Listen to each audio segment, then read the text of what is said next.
ओम श्री गणेशाय नमः। बोल सियावर रामचंद्र भगवान की जय।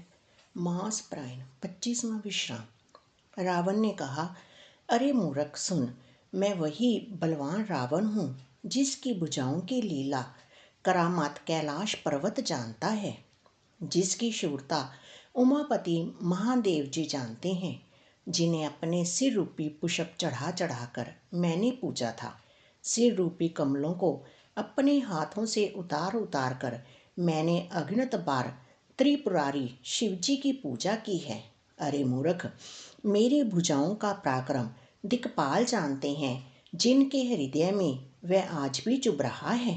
दिग्गज दिशाओं के हाथी मेरी छाती की कठोरता को जानते हैं, जिनके भयानक दांत जब जब जाकर मैं उनसे जबरदस्ती भिड़ा, मेरी छाती में कभी नहीं फूटे, अपना चिन्ह भी नहीं बना सके, बल्कि मेरी छाती से लगते ही वे मूली की तरह टूट गए।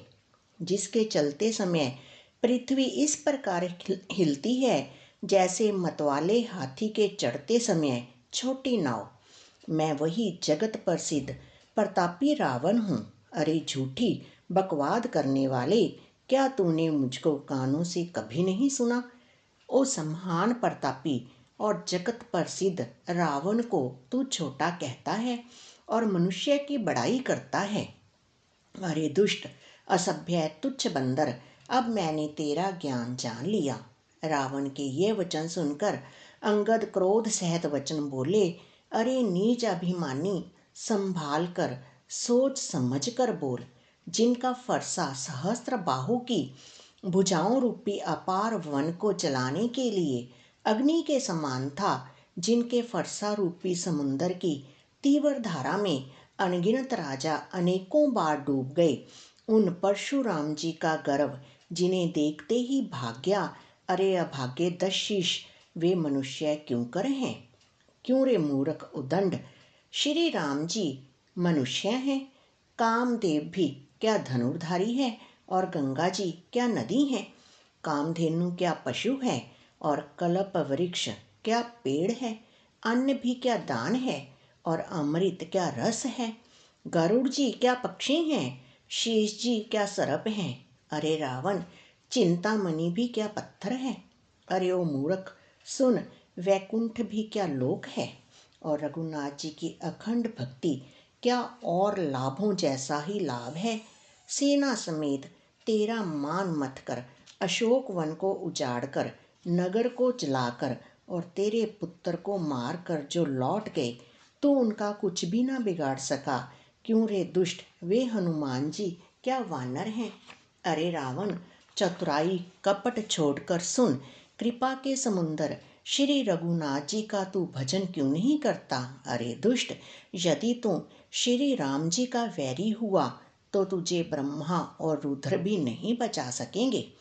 हे मूढ़, व्यर्थ गाल ना मार, ढींग ना हाँक। श्री राम जी से वैर करने पर तेरा ऐसा हाल होगा कि तेरे सिर समूह श्री राम जी के बाण लगते ही वानरों के आगे पृथ्वी पर पड़ेंगे और रीछ वानर तेरे उन गेंद के समान अनेकों सिरों से चौगान खेलेंगे। जब श्री रघुनाथ जी युद्ध में कोप करेंगे और उनके अत्यंत तीक्ष्ण बहुत से बाण छूटेंगे, तब क्या तेरा ऐसा गाल चलेगा? ऐसा विचार कर उदार कृपालु श्री राम जी को भज। अंगद के ये वचन सुनकर रावण बहुत अधिक जल उठा, मानो जलती हुई प्रचंड अग्नि में घी पड़ गया हो। वह बोला, अरे मूर्ख कुंभकर्ण ऐसा मेरा भाई है, इंद्र का शत्रु सुप्रसिद्ध मेघनाथ मेरा पुत्र है, और मेरा पराक्रम तो तूने सुना ही नहीं कि मैंने संपूर्ण जड़ चेतन जगत को जीत लिया है। रे दुष्ट, वानरों की सहायता जोड़कर राम ने समुंदर बांध लिया, बस यही उसकी प्रभुता है। समुंदर को तो अनेकों पक्षी भी लांग जाते हैं, पर इसी से वे सभी शूरवीर नहीं हो जाते। अरे मूर्ख बंदर सुन, मेरी एक एक भुजा रूपी समुंदर बल रूपी जल से पूर्ण है, जिसमें बहुत से शूरवीर देवता और मनुष्य डूब चुके हैं। बता, कौन ऐसा शूरवीर है जो मेरे इन अथाह और अपार 20 समुद्रों का पार पा जाएगा? अरे दुष्ट, मैंने दिक्पालों तक से जल भरवाया और तू एक राजा का मुझे सुजस सुनाता है। यदि तेरा मालक, जिसकी गुण गाथा तू बार बार कह रहा है, संग्राम में लड़ने वाला योद्धा है, तो फिर वह दूत किस लिए भेजता है? शत्रु से प्रीति करते उसे लाज नहीं आती? पहले कैलाश का मथन करने वाली मेरी भुजाओं को देख, फिर अरे मूर्ख वानर, अपने मालिक की सराहना करना। रावण के समान शूरवीर कौन है जिसने अपने ही हाथों से सिर काट काट कर अत्यंत हर्ष के साथ बहुत बार उन्हें अग्नि में होम दिया? स्वयं गौरीपति शिवजी इस बात के साक्षी हैं। मस्तकों के जलते समय जब मैंने अपने ललाटों पर लिखे हुए विधाता के अक्षर देखे, तब मनुष्य के हाथ से अपनी मृत्यु होना बांझकर विधाता की वाणी लेख को असत्य जानकर मैं हंसा। उस बात को समझकर स्मरण करके भी मेरे मन में डर नहीं है, क्योंकि मैं समझता हूँ कि बूढ़े ब्रह्मा ने बुद्धि भ्रम से ऐसा लिख दिया है। अरे मूर्ख, तू लज्जा और मर्यादा छोड़कर मेरे आगे बार बार दूसरे वीर का बल कहता है। अंगद ने कहा, अरे रावण, तेरे समान लज्जावान जगत में कोई नहीं है। लज्जाशीलता तो तेरा सहज स्वभाव ही है। तू अपने मुंह से अपने गुण कभी नहीं कहता। जिस सिर काटने और कैलाश उठाने की कथा चित्त में चढ़ी हुई थी, इससे तूने उसे 20 बार कहा। भुजाओं के उस बल को तो तूने हृदय में ही टाल रखा है, जिससे तूने सहस्त्र बाहु बलि और बाली को जीता था। अरे मंदबुद्धि, सुन, अब बस कर। सिर काटने से भी क्या कोई शूरवीर हो जाता है? इंद्र जाल रचने वाले को वीर नहीं कहा जाता, यद्यपि वह अपने ही हाथों अपना सारा शरीर काट डालता है। अरे मंदबुद्धि, समझ कर देख। पतंगे मोहवश आग में जल मरते हैं, गधों के झुंड बोझ लाद कर चलते हैं, पर इस कारण वे शूरवीर नहीं कहलाते। अरे दुष्ट, अब बत बढ़ाव मत कर, मेरा वचन सुन और अभिमान त्याग दे। हे दशमुख, मैं दूत की तरह संधि करने नहीं आया हूँ। श्री रघुवीर ने ऐसा विचार कर मुझे भेजा है। कृपालु श्री राम जी बार बार ऐसा कहते हैं कि सियार के मारने से सिंह को यश नहीं मिलता। अरे मूर्ख, प्रभु के उन वचनों को मन में समझकर याद करके ही मैंने तेरे कठोर वचन सहे हैं, नहीं तो तेरे मुंह तोड़कर मैं सीता जी को जबरदस्ती ले जाता। अरे अधम, देवताओं के शत्रु, तेरा बल तो मैंने तभी जान लिया जब तू सोने में पराई स्त्री को हर लाया। तू राक्षसों का राजा और बड़ा अभिमानी है, परंतु मैं तो श्री रघुनाथ जी के सेवक सुग्रीव का दूत, सेवक का भी सेवक हूँ। यदि मैं श्री राम जी के अपमान से ना डरूं, तो तेरे देखते देखते ऐसा तमाशा करूं कि तुझे जमीन पर पटक कर, तेरी सेना का संहार कर और तेरे गांव को चौपट करके, अरे मूर्ख, तेरी युवती स्त्रियों सहित जानकी जी को ले जाऊं। यदि ऐसा करूं तो भी इसमें कोई बड़ाई नहीं है। मरे हुए को मारने में कुछ भी पुरुषत्व नहीं है। वाम मार्गी, कामी, कंजूस, अत्यंत मूढ़, अति दरिद्र, बदनाम, बहुत बूढ़ा, नित्य का रोगी, निरंतर क्रोध युक्त रहने वाला, भगवान विष्णु से विमुख, वेद और संतों का विरोधी, अपना ही शरीर पोषण करने वाला, पराई निंदा करने वाला और पाप की खान महान पापी, यह 14 प्राणी जीते ही मुर्दे के समान हैं। अरे दुष्ट, ऐसा विचार कर, मैं तुझे नहीं मारता। अब तो मुझ में क्रोध ना पैदा कर, मुझे गुस्सा ना दिला। अंगद के वचन सुनकर राक्षस राज रावण दांतों से होंठ काटकर क्रोधित होकर हाथ मलता हुआ बोला, अरे नीच बंदर, अब तू मरना ही चाहता है, इसी से छोटे मुंह बड़ी बात कहता है। अरे मूर्ख बंदर, तू जिसके बल पर कड़वे वचन बक रहा है, उसमें बल, प्रताप, बुद्धि अथवा तेज कुछ भी नहीं है। उसे गुणहीन और मानहीन समझकर ही तो पिता ने वनवास दे दिया। उसे एक तो वह उसका दुख, उस पर युवती स्त्री का विरह, और फिर रात दिन मेरा डर बना रहता है। जिनके बल का तुझे गर्व है, ऐसे अनेकों मनुष्यों को तो राक्षस रात दिन खाया करते हैं। अरे मूढ़, जिद छोड़कर समझ विचार कर। जब उसने श्री राम जी की निंदा की, तब तो कपि श्रेष्ठ अंगद अत्यंत क्रोधित हुए, क्योंकि शास्त्र ऐसा कहते हैं कि जो अपने कानों से भगवान विष्णु और शिव की निंदा सुनता है, उसे गौवध के समान पाप होता है। वानर श्रेष्ठ अंगद बहुत जोर से कटकटाए, शब्द किया, और उन्होंने तमक कर अपने दोनों भुज दंडों को पृथ्वी पर दे मारा। पृथ्वी हिलने लगी, जिससे बैठे हुए सभासद गिर पड़े और भयरूपी पवन से ग्रस्त होकर भाग चले। रावण गिरते गिरते संभल कर उठा।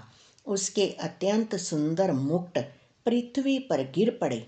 कुछ तो उसने उठाकर अपने सिरों पर सुधार कर रख लिया, और कुछ अंगद ने उठाकर प्रभु श्री रामचंद्र जी के पास फेंक दिए। मुकुटों को आते देखकर वानर भागे। सोचने लगे, विधाता, क्या दिन में ही उल्कापात होने लगा, तारे टूटकर गिरने लगे, अथवा क्या रावण ने क्रोध करके 4 वज्र चलाए हैं, जो बड़े धाय के साथ आ रहे हैं। प्रभु ने उनसे हंसकर कहा, मन में डरो नहीं, ये ना उल्का है, ना वज्र है, और ना केतु या राहु ही हैं। अरे भाई, ये तो रावण के मुकुट हैं, जो बाली पुत्र अंगद के फेंके हुए आ रहे हैं। पवन पुत्र श्री हनुमान जी ने उछलकर उनको हाथ से पकड़ लिया और लाकर प्रभु के पास रख दिया। ऋष और वानर तमाशा देखने लगे। उनका प्रकाश सूर्य के समान था। वहां सभा में क्रोध युक्त रावण सबसे क्रोधित होकर कहने लगा कि बंदर को पकड़ लो और पकड़कर मार डालो। अंगद यह सुनकर मुस्कुराने लगे। रावण फिर बोला, इसे मारकर सब योद्धा तुरंत दौड़ो और जहां कहीं ऋष वानरों को पाओ, वहीं खा डालो। पृथ्वी को बंदरों से रहित कर दो और जाकर दोनों तपस्वी भाइयों राम लक्ष्मण को जीते जी पकड़ लो। रावण के ये कोप भरे वचन सुनकर तब युवराज अंगद क्रोधित होकर बोले, तुझे गाल बजाते लाज नहीं आती? अरे निर्लज, अरे कुलनाशक, गला काट कर मर जा। मेरा बल देखकर भी क्या तेरी छाती नहीं फटती? अरे स्त्री के चोर, अरे कुमार्ग पर चलने वाले, अरे दुष्ट, पाप की राशि, मंद बुद्धि और कामी, तू सन्निपात में क्या दुर्वचन बक रहा है? अरे दुष्ट राक्षस, तू काल के वश हो गया है। इसका फल तू आगे वानर और भालुओं के चपेटे लगने पर पावेगा। राम मनुष्य हैं, ऐसा वचन बोलते ही अरे अभिमानी, तेरी जीभें नहीं गिर पड़ती। इसमें संदेह नहीं है कि तेरी जीभें अकेले नहीं वरन सिरों के साथ रणभूमि में गिरेंगी। रे दशकंद, जिसने एक ही बाण से बाली को मार डाला, वह मनुष्य कैसी हैं? अरे कुजाती, अरे जड़, 20 आंखें होने पर भी तू अंधा है। तेरे जन्म को धिक्कार है। श्री रामचंद्र जी के बाण समूह तेरे रक्त की प्यास से प्यासे हैं। वे प्यासे ही रह जाएंगे, इस डर से। अरे कड़वी बकवाद करने वाले नीच राक्षस, मैं तुझे छोड़ता हूँ। मैं तेरे दांत तोड़ने में समर्थ हूँ, पर क्या करूँ? श्री रघुनाथ जी ने मुझे आज्ञा नहीं दी। ऐसे क्रोध आता है कि तेरे 10 मुंह तोड़ डालूं और तेरी लंका को पकड़कर समुंदर में डुबा दूं। तेरी लंका गूलर के फल के समान है। तुम सब कीड़े उसके भीतर अज्ञानवश निडर होकर बस रहे हो। मैं बंदर हूँ, मुझे इस फल को खाते क्या देर थी। पर उदार कृपालु श्री रामचंद्र जी ने वैसी आज्ञा नहीं दी। अंगद की युक्ति सुनकर रावण मुस्कुराया और बोला, अरे मूर्ख, बहुत झूठ बोलना तूने कहाँ सीखा। बाली ने तो कभी ऐसा गाल नहीं मारा। जान पड़ता है तू तपस्वियों से मिलकर लबार हो गया है। अंगद ने कहा, अरे 20 भुजा वाले, यदि तेरी 10 जीभें मैंने नहीं उखाड़ ली तो सचमुच मैं लबार ही हूँ। श्री रामचंद्र जी के प्रताप को समझकर अंगद क्रोधित हो उठे और उन्होंने रावण की सभा में प्रण करके पैर रोप दिया और कहा, अरे मूर्ख, यदि तू मेरा चरण हटा सके तो श्री राम जी लौट जाएंगे। मैं सीता जी को हार गया। रावण ने कहा, हे सब वीरों सुनो, पैर पकड़कर बंदर को पृथ्वी पर पछाड़ दो। इंद्रजीत, मेघनाद आदि अनेकों बलवान योद्धा जहां तहां से हर्षित होकर उठे। वे पूरे बल से बहुत से उपाय करके झपटते हैं, पर पैर टलता नहीं। तब सिर नीचा करके फिर अपने अपने स्थान पर जा बैठ जाते हैं। काकभुंडी जी कहते हैं, वे देवताओं के शत्रु राक्षस फिर उठकर झपटते हैं, परंतु हे सर्पों के शत्रु गरुड़ जी, अंगद का चरण उनसे वैसे ही नहीं टलता जैसे विषयी पुरुष मोह रूपी वृक्ष को नहीं उखाड़ सकते। करोड़ों वीर योद्धा जो बल में मेघनाद के समान थे हर्षित होकर उठे। वे बार बार झपटते हैं, पर वानर का चरण नहीं उठता। तब लज्जा के मारे सिर नवाकर बैठ जाते हैं। जैसे करोड़ों विघ्न आने पर भी संत का मन नीति को नहीं छोड़ता, वैसे ही वानर अंगद का चरण पृथ्वी को नहीं छोड़ता। यह देखकर शत्रु का मद दूर हो गया। अंगद का बल देखकर सब हृदय में हार गए। तब अंगद के ललकारने पर रावण स्वयं उठा। जब वह अंगद का चरण पकड़ने लगा तब बाली कुमार अंगद ने कहा, मेरा चरण पकड़ने से तेरा बचाव नहीं होगा। अरे मूर्ख, तू जाकर श्री राम जी के चरण क्यों नहीं पकड़ता। यह सुनकर वह मन में बहुत ही सकुचाकर लौट गया। उसकी सारी श्री जाती रही। वह ऐसा तेजहीन हो गया जैसे मंध्या में चंद्रमा दिखाई नहीं देता। वह सिर नीचा करके सिंहासन पर जा बैठा, मानो सारी संपत्ति गंवाकर बैठा हो। श्री रामचंद्र जी जगत भर के आत्मा और प्राणों के स्वामी हैं। उनसे विमुख रहने वाला शांति कैसे पा सकता है। शिव जी कहते हैं, हे उमा, जिन श्री रामचंद्र जी के भ्रू विलास भौं के इशारे से विषव उत्पन्न होता है और फिर नाश को प्राप्त होता है, जो तृण को वज्र और वज्र को तृण बना देते हैं, अत्यंत निर्बल को महान प्रबल और महान प्रबल को अत्यंत निर्बल कर देते हैं, उनके दूत का प्रण कहो कैसे टल सकता है। फिर अंगद ने अनेकों प्रकार से नीति कही, पर रावण ने नहीं माना, क्योंकि उसका काल निकट आ गया था। शत्रु के गर्व को चूर करके अंगद ने उसको प्रभु श्री रामचंद्र जी का सुजस सुनाया और फिर वह राजा बाली का पुत्र यह कहकर चल दिया, रणभूमि में तुझे खिलाकर ना मारूं तब तक अभी क्या बड़ाई करूं। अंगद ने पहले ही सभा में आने से पूर्व ही उसके पुत्र को मार डाला था। वह संवाद सुनकर रावण दुखी हो गया। अंगद का प्रण सफल देखकर सब राक्षस भय से अत्यंत ही व्याकुल हो गए। शत्रु के बल का मर्दन कर बल की राशि बाली पुत्र अंगद जी ने हर्षित होकर आकर श्री रामचंद्र जी के चरण कमल पकड़ लिए। उनका शरीर पुलकित है और नेत्रों में आनंद अश्रुओं का जल भरा है। संध्या हो गई जानकर दशग्रीव बिलखता हुआ उदास होकर महल में गया। मंदोदरी ने रावण को समझाकर फिर कहा, हे कांत, मन में समझकर विचार कर कुबुद्धि को छोड़ दो। आपसे और श्री रघुनाथ जी से युद्ध शोभा नहीं देता। उनके छोटे भाई ने एक जरा सी रेखा खींच दी थी, उसे भी आप नहीं लांघ सके। ऐसा तो आपका पुरुषत्व है। हे प्रियतम, आप उन्हें संग्राम में जीत पाएंगे जिनके दूत का ऐसा काम है। खेलने से ही समुंदर लांघकर वह वानरों में सिंह हनुमान आपकी लंका में निर्भय चला आया। रखवालों को मारकर उसने अशोक वन उजाड़ डाला।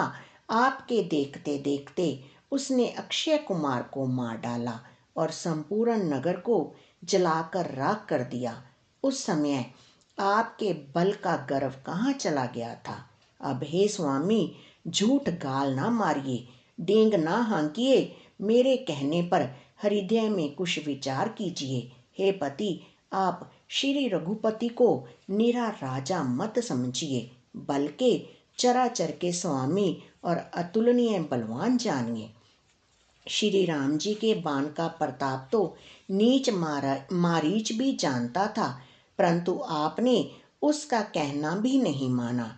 जनक की सभा में अनगिनत राजागण थे, वहाँ विशाल और अतुलनीय बल वाले आप भी थे। वहाँ शिवजी का धनुष तोड़कर श्री राम जी ने जानकी को ब्याहा, तब आपने उनको संग्राम में क्यों नहीं जीता। इंद्रपुत्र जयंत उनके बल को कुछ कुछ जानता है। श्री राम जी ने पकड़कर केवल उसकी एक आंख ही फोड़ दी थी और उसे जीवित ही छोड़ दिया। शूर्पणखा की दशा तो आपने देख ही ली, तो भी आपके हृदय में उनसे लड़ने की बात सोचते विशेष कुछ लज्जा नहीं आती। जिन्होंने विराध और खरदूषण को मारकर लीला से ही कबंध को भी मार डाला और जिन्होंने बाली को एक ही बाण से मार दिया, हे दशकंद, आप उन्हें उनके महत्व को समझिए। जिन्होंने खेल से ही समुंदर को बंधा लिया और जो प्रभु सेना सहित सुबेल पर्वत पर उतर पड़े, उन सूर्यकुल के ध्वजा स्वरूप कीर्ति को बढ़ाने वाले करुणामय भगवान ने आप ही के हित के लिए दूत भेजा, जिसने बीच सभा में आकर आपके बल को उसी प्रकार मत डाला जैसे हाथियों के झुंड में आकर सिंह उसे छिन्न भिन्न कर डालता है। रण में बांके अत्यंत विकट वीर अंगद और हनुमान जिनके सेवक हैं, हे पति, उन्हें आप बार बार मनुष्य कहते हैं। आप व्यर्थ ही मान, ममता और मद का बोझा ढो रहे हैं। हाँ प्रियतम, आपने श्री राम जी से विरोध कर लिया और काल के विशेष वश होने से आपके मन में अब भी ज्ञान नहीं उत्पन्न होता। कालदंड लाठी लेकर किसी को नहीं मारता, वह धर्म, बल, बुद्धि और विचार को हर लेता है। हे स्वामी, जिसका काल निकट आ जाता है उसे आप ही की तरह भ्रम हो जाता है। आपके 2 पुत्र मारे गए और नगर जल गया। जो हुआ सो हुआ।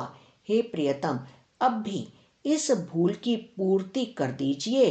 श्री राम जी से वैर त्याग दीजिए और हे नाथ, कृपा के समुंदर श्री रघुनाथ जी को भजकर निर्मल यश लीजिए। स्त्री के बाण के समान वचन सुनकर वह सवेरा होते ही उठकर सभा में चला गया और सारा भय भुलाकर अत्यंत अभिमान में फूलकर सिंहासन पर जा बैठा। यहाँ सुबेल पर्वत पर श्री राम जी ने अंगद को बुलाया। उन्होंने आकर चरण कमलों में सिर नवाया। बड़े आदर से उन्हें पास बैठाकर खर के शत्रु कृपालु श्री राम जी हंसकर बोले, हे बाली के पुत्र, मुझे बड़ा कौतूहल है। हे तात, इसी से मैं तुमसे पूछता हूँ, सत्य कहना। जो रावण राक्षसों के कुल का तिलक है और जिसके अतुलनीय बाहुबल की जगत भर में धाक है, उसके 4 मुकुट तुमने फेंके। हे तात, बताओ तुमने उनको किस प्रकार से पाया। अंगद ने कहा, हे सर्वज्ञ, हे शरणागत को सुख देने वाले, सुनिए, वे मुकुट नहीं है, वे तो राजा के 4 गुण हैं। हे नाथ, वेद कहते हैं कि साम, दान, दंड और भेद, ये चारों राजा के हृदय में बसते हैं। ये नीति धर्म के 4 सुंदर चरण हैं। किंतु रावण में धर्म का अभाव है, ऐसा जी में जानकर ये नाथ के पास आ गए हैं। दशशीष रावण धर्महीन, प्रभु के पद से विमुख और काल के वश में है। इसलिए हे कौशलराज, सुनिए, वे गुण रावण को छोड़कर आपके पास आ गए हैं। अंगद की परम चतुरता पूर्ण उक्ति कानों से सुनकर उदार श्री रामचंद्र जी हंसने लगे। फिर बाली पुत्र ने किले के सब समाचार कहे। जब शत्रु के समाचार प्राप्त हो गए, तब श्री रामचंद्र जी ने सब मंत्रियों को पास बुलाया और कहा, लंका के 4 बड़े विकट दरवाजे हैं, उन पर किस तरह से आक्रमण किया जाए, इस पर विचार करो। तब वानरराज सुग्रीव, ऋक्षपति जाम्बवान और विभीषण ने हृदय में सूर्यकुल के भूषण श्री रघुनाथ जी का स्मरण किया और विचार करके उन्होंने कर्तव्य निश्चित किया। वानरों की सेना के 4 दल बनाए और उनके लिए यथा योग्य जैसे चाहिए वैसा सेनापति नियुक्त किए। फिर सब यूथपतियों को बुला लिया और प्रभु का प्रताप कहकर सबको समझाया, जिसे सुनकर वानर सिंह के समान गर्जना करके दौड़े। वे हर्षित होकर श्री राम जी के चरणों में सिर नवाते हैं और पर्वतों के शिखर ले लेकर सब वीर दौड़ते हैं। कौशलराज श्री रघुवीर जी की जय हो पुकारते हुए भालू और वानर गर्जते और ललकारते हैं। लंका को अत्यंत श्रेष्ठ किला जानते हुए भी वानर प्रभु श्री रामचंद्र जी के प्रताप से निडर होकर चले। चारों ओर से घिरी हुई बादलों की घटा की तरह लंका को चारों दिशाओं से घेरकर वे मुंह से ही डंके और भेरी बजाने लगे। महान बल की सीमा वे वानर भालू सिंह के समान ऊंचे स्वर से श्री राम जी की जय, लक्ष्मण जी की जय, वानर राज सुग्रीव की जय, ऐसी गर्जना करने लगे। लंका में बड़ा भारी कोलाहल मच गया। अत्यंत अहंकारी रावण ने उसे सुनकर कहा, वानरों की ढिठाई तो देखो। यह कहते हुए हंसकर उसने राक्षसों की सेना बुलाई। बंदर काल की प्रेरणा से चले आए हैं। मेरे राक्षस सभी भूखे हैं। विधाता ने इन्हें घर बैठे भोजन भेज दिया। ऐसा कहकर उस मूर्ख ने अट्टहास किया। वह बड़े जोर से ठहाका मारकर हंसा और बोला, हे वीरों, सब लोग चारों दिशाओं में जाओ और रीछ वानर सबको पकड़ पकड़ कर खाओ। शिवजी कहते हैं, हे उमा, रावण को ऐसा अभिमान था जैसे टिटहरी पक्षी पैर ऊपर की ओर करके सोता है, मानो आकाश को थाम लेगा। आज्ञा मांगकर और हाथों में उत्तम भिंदी पाल, सांगी, बर्शी, तोमर, मुदगर, प्रचंड फरसे, शूल, दुधारी तलवार, परिघ और पहाड़ों के टुकड़े लेकर राक्षस चले। जैसे मूर्ख मांसाहारी पक्षी लाल पत्थरों का समूह देखकर उस पर टूट पड़ते हैं, पत्थरों पर लगने से चोंच टूटने का दुख उन्हें नहीं सूझता, वैसे ही ये बेसमझ राक्षस दौड़े। अनेकों प्रकार के अस्त्र शस्त्र और धनुष बाण धारण किए करोड़ों बलवान और रणधीर राक्षस वीर परकोटे के कंगूरे पर चढ़ गए। वे परकोटे के कंगूरों पर कैसे शोभित हो रहे हैं, मानो सुमेरु के शिखरों पर बादल बैठे हों। जुझाऊ ढोल और डंके आदि बज रहे हैं, जिनकी ध्वनि सुनकर योद्धाओं के मन में लड़ने का चाव होता है। अनगिनत नफीरी और भेरी बज रहे हैं, जिन्हें सुनकर कायरों के हृदय में दरारें पड़ जाती हैं। उन्होंने जाकर अत्यंत विशाल शरीर वाले महान योद्धा वानर और भालुओं के ठठ देखे। देखा कि वे रीछ वानर दौड़ते हैं, औघट ऊंची नीची विकट घाटियों को कुछ नहीं गिनते। पकड़कर पहाड़ों को फोड़कर रास्ता बना लेते हैं। करोड़ों योद्धा कटकटाते और गरजते हैं, दांतों से होंठ काटते और खूब टपटते हैं। उधर रावण की और इधर श्री राम जी की दोहाई बोली जा रही है। जय जय जय की ध्वनि होते ही लड़ाई छिड़ गई। राक्षस पहाड़ों के ढेर शिखरों को फेंकते हैं। वानर कूदकर उन्हें पकड़ लेते हैं और वापस उन्हीं की ओर चलाते हैं। प्रचंड वानर और भालू पर्वतों के टुकड़े ले लेकर किले पर डालते हैं। वे झपटते हैं और राक्षसों के पैर पकड़कर उन्हें पृथ्वी पर पटक कर भाग चलते हैं और फिर ललकारते हैं।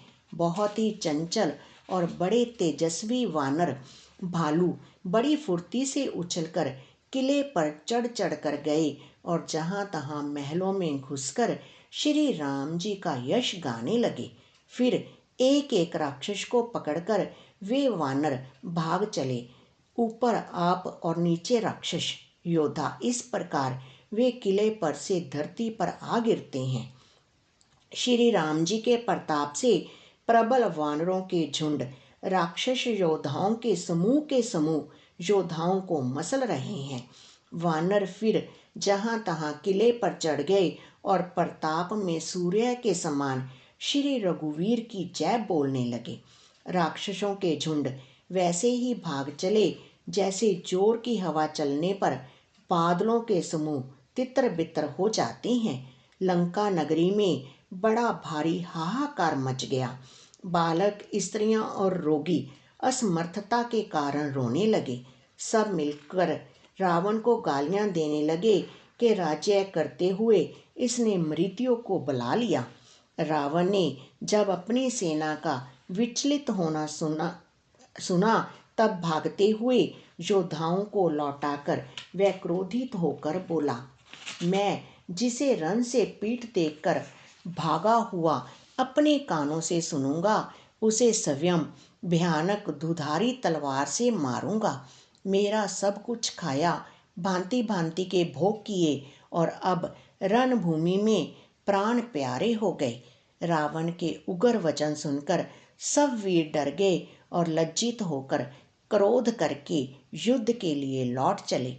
रण में शत्रु के सम्मुख युद्ध करते हुए मरने में ही वीर की शोभा है, यह सोचकर तब उन्होंने प्राणों का लोभ छोड़ दिया। बहुत से अस्त्र शस्त्र धारण किए सब वीर ललकार ललकार कर भिड़ने लगे। उन्होंने पृगों और त्रिशूलों से मार मार कर सब ऋष वानरों को व्याकुल कर दिया। शिवजी कहते हैं, वानर भयतुर होकर डर के मारे घबराकर भागने लगे। यद्यपि हे उमा, आगे चलकर वे ही जीतेंगे।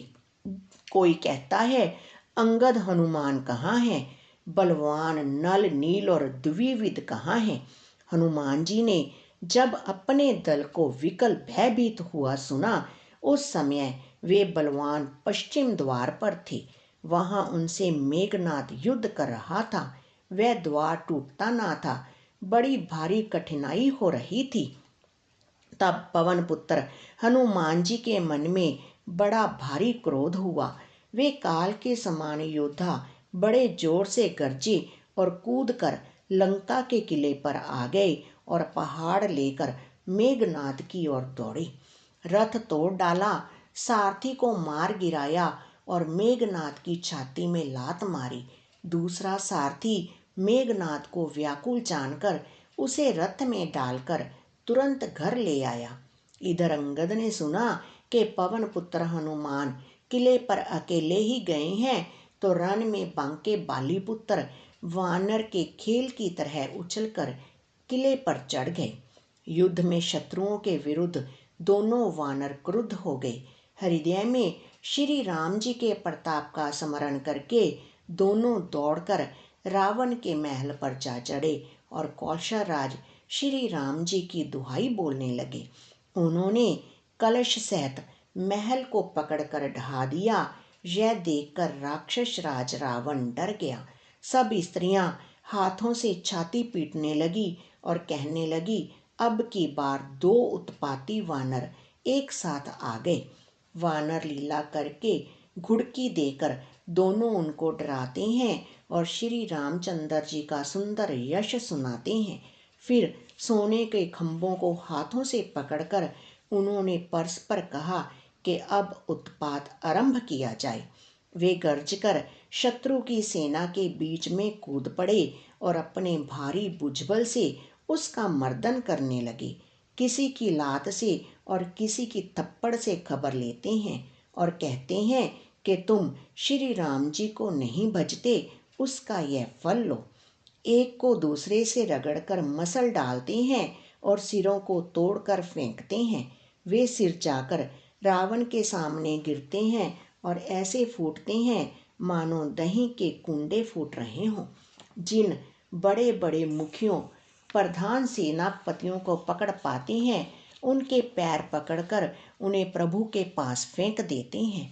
विभीषण जी उनके नाम बतलाते हैं और श्री राम जी उन्हें भी अपना धाम दे देते हैं। ब्राह्मणों का मांस खाने वाले वे नरभोजी दुष्ट राक्षस भी वह परम गति पाते हैं जिसकी योगी भी याचना किया करते हैं, परंतु सहज में नहीं पाते। शिव जी कहते हैं, हे उमा, श्री राम जी बड़े ही कोमल हृदय और करुणा की खान हैं। वे सोचते हैं कि राक्षस मुझे वैर भाव से ही सही स्मरण तो करते ही हैं। ऐसा हृदय में जानकर वे उन्हें परम गति देते हैं। हे भवानी, कहो तो ऐसे कृपालु और कौन है। प्रभु का ऐसा सब भाव सुनकर भी जो मनुष्य भ्रम त्याग कर उनका भजन नहीं करते, वे अत्यंत मंद बुद्धि और परम भाग्यहीन हैं।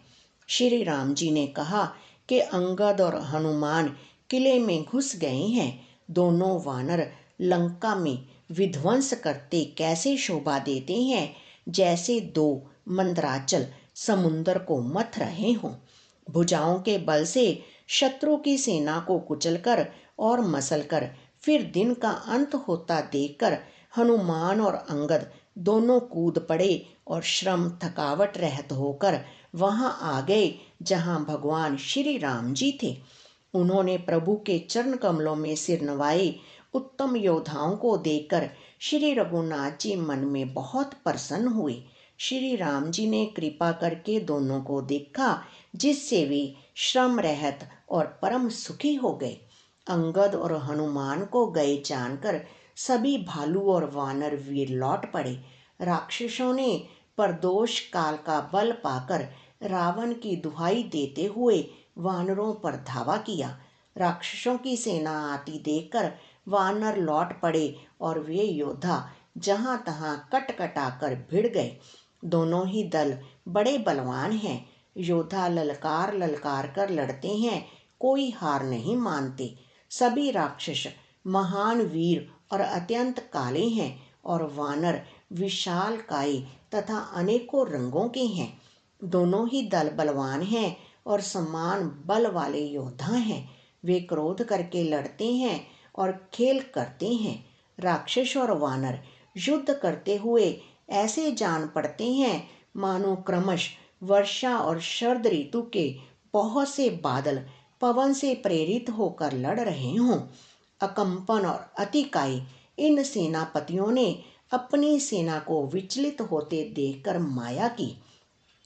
पल भर में अत्यंत अंधकार हो गया। खून, पत्थर और राख की वर्षा होने लगी। दसों दिशाओं में अत्यंत घना अंधकार देखकर वानरों की सेना में खलबली मच गई।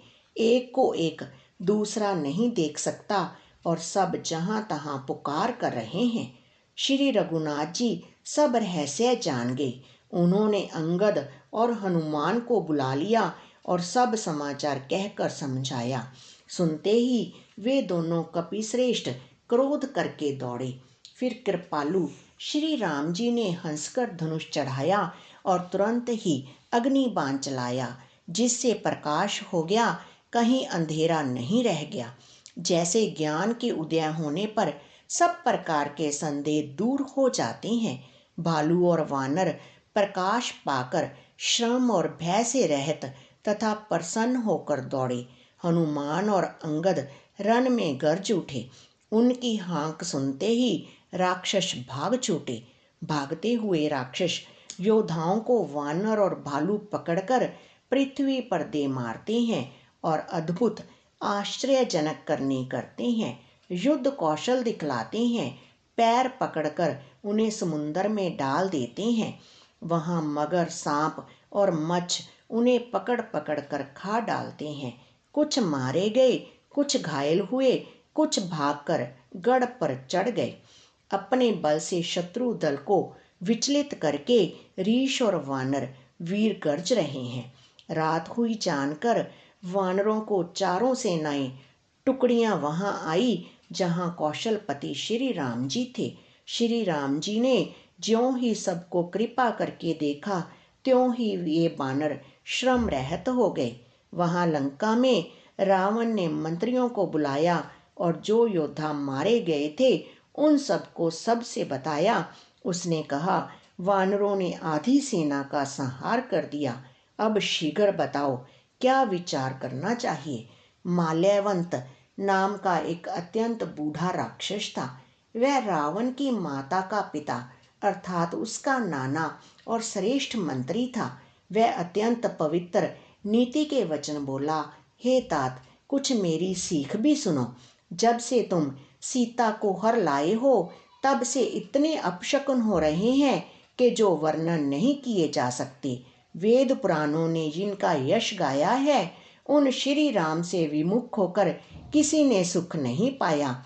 भाई हिरण्यकश्यपु सहित हिरण्याक्ष को और बलवान मधु कैटभ को जिन्होंने मारा था वे ही कृपा के समुंदर भगवान राम रूप से अवतरित हुए हैं।